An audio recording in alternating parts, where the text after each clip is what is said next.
ओम नमः शिवाय। आप सभी का बहुत बहुत स्वागत है। एक बार भगवान शिव ने पार्वती जी को उनके पूर्व जन्म का स्मरण कराने के उद्देश्य से इस व्रत की कथा कही थी। भगवान भोले शंकर ने गौरी माता से कहा, पर्वतराज हिमालय पर स्थित गंगा के तट पर तुमने अपनी बाल्यावस्था में 12 वर्षों तक अधोमुखी होकर घोर तप किया था। इतनी अवधि तुमने अन्न न खाकर पेड़ों के सूखे पत्ते चबाकर व्यतीत किए।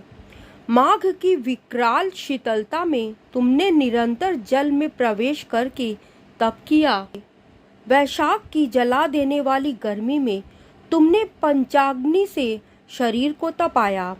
श्रावण की मूसलाधार वर्षा में खुले आसमान के नीचे बिना अन्न जल ग्रहण किए समय व्यतीत किया। तुम्हारे पिता तुम्हारी कष्ट साध्य तपस्या को देखकर बड़े दुखी होते थे। उन्हें बड़ा क्लेश होता था। तब एक दिन तुम्हारी तपस्या तथा पिता के क्लेश को देखकर नारद जी तुम्हारे घर पधारे।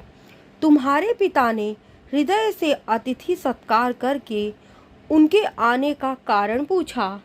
नारद जी ने कहा, गिरिराज, मैं भगवान विष्णु के भेजने पर यहाँ उपस्थित हुआ हूँ। आपकी कन्या ने बड़ा कठोर तप किया है।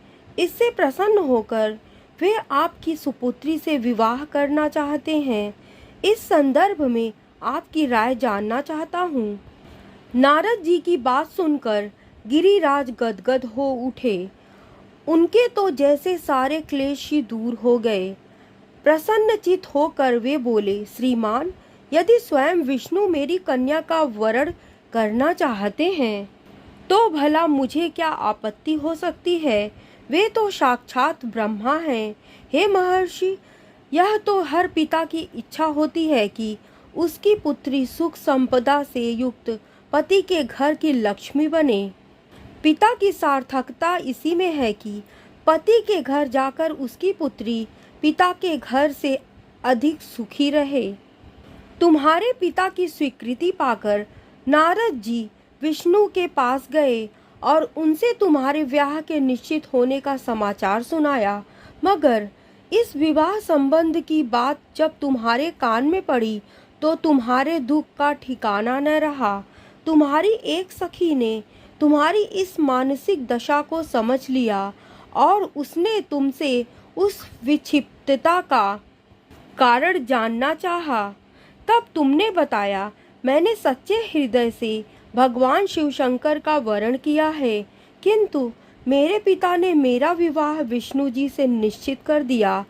मैं विचित्र धर्म संकट में हूँ। अब क्या करूँ? प्राण छोड़ देने के अतिरिक्त अब कोई भी उपाय शेष नहीं बचा है। तुम्हारी सखी बड़ी ही समझदार और सूझबूझ वाली थी। उसने कहा, सखी, प्राण त्यागने का इसमें कारण ही क्या है? संकट के मौके पर धैर्य से काम लेना चाहिए। नारी के जीवन की सार्थकता इसी में है कि पति रूप में हृदय से जिसे एक बार स्वीकार कर लिया, जीवन पर्यंत उसी से निर्वाह करे। सच्ची आस्था और एक निष्ठा के समक्ष तो ईश्वर को भी समर्पण करना पड़ता है। मैं तुम्हें घनघोर जंगल में ले चलती हूँ, जो साधना स्थली भी हो और जहाँ तुम्हारे पिता तुम्हें खोज भी न पाएं। वहाँ तुम साधना में लीन हो जाना। मुझे विश्वास है कि ईश्वर अवश्य ही तुम्हारी सहायता करेंगे। तुमने ऐसा ही किया। तुम्हारे पिता तुम्हें घर पर न पाकर बड़े दुखी तथा चिंतित हुए। वे सोचने लगे कि तुम जाने कहाँ चली गई। मैं विष्णु जी से उसका विवाह करने का प्रण कर चुका हूँ। यदि भगवान विष्णु बारात लेकर आ गए और कन्या घर पर न हुई तो बड़ा अपमान होगा। मैं तो कहीं मुंह दिखाने के योग्य नहीं रहूँगा। यही सब सोचकर गिरिराज ने जोर शोर से तुम्हारी खोज शुरू कर दी। इधर तुम्हारी खोज होती रही और उधर तुम अपनी सखी के साथ नदी के तट पर एक गुफा में मेरी आराधना में लीन थी। भाद्रपद शुक्ल तृतीया को हस्त नक्षत्र था। उस दिन तुमने रेत के शिवलिंग का निर्माण करके व्रत किया, रात भर मेरी स्तुति के गीत गाकर जागी। तुम्हारी इस कष्ट साध्य तपस्या के प्रभाव से मेरा आसन डोलने लगा, मेरी समाधि टूट गई। मैं तुरंत तुम्हारे समक्ष जा पहुंचा और तुम्हारी तपस्या से प्रसन्न होकर तुमसे वर मांगने के लिए कहा। तब अपनी तपस्या के फल स्वरूप मुझे अपने समक्ष पाकर तुमने कहा, मैं हृदय से आपको पति के रूप में वरण कर चुकी हूँ। यदि आप सचमुच मेरी तपस्या से प्रसन्न होकर यहाँ पधारे हैं तो मुझे अपनी अर्धांगिनी के रूप में स्वीकार कर लीजिए। तब मैं तथास्तु कहकर कैलाश पर्वत पर लौट आया।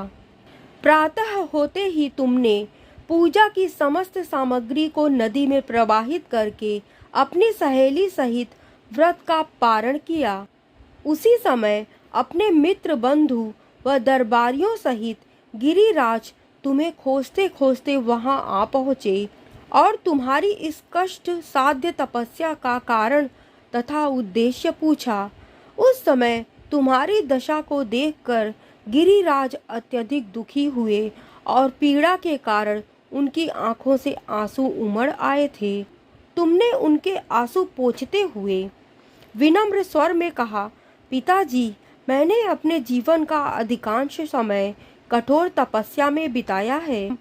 मेरी इस तपस्या का उद्देश्य केवल यही था कि मैं महादेव को पति के रूप में पाना चाहती थी। आज मैं अपनी तपस्या की कसौटी पर खरी उतर चुकी हूँ। आप क्योंकि विष्णु जी से मेरा विवाह करने का निर्णय ले चुके थे, इसलिए मैं अपने आराध्य की खोज में घर छोड़कर चली आई।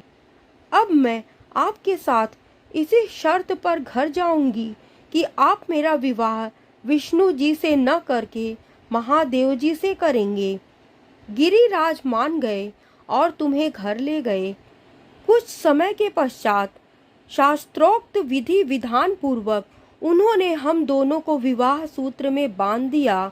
हे पार्वती, भाद्रपद की शुक्ल तृतीया को तुमने मेरी आराधना करके जो व्रत किया था, उसी के फल स्वरूप मेरा तुमसे विवाह हो सका।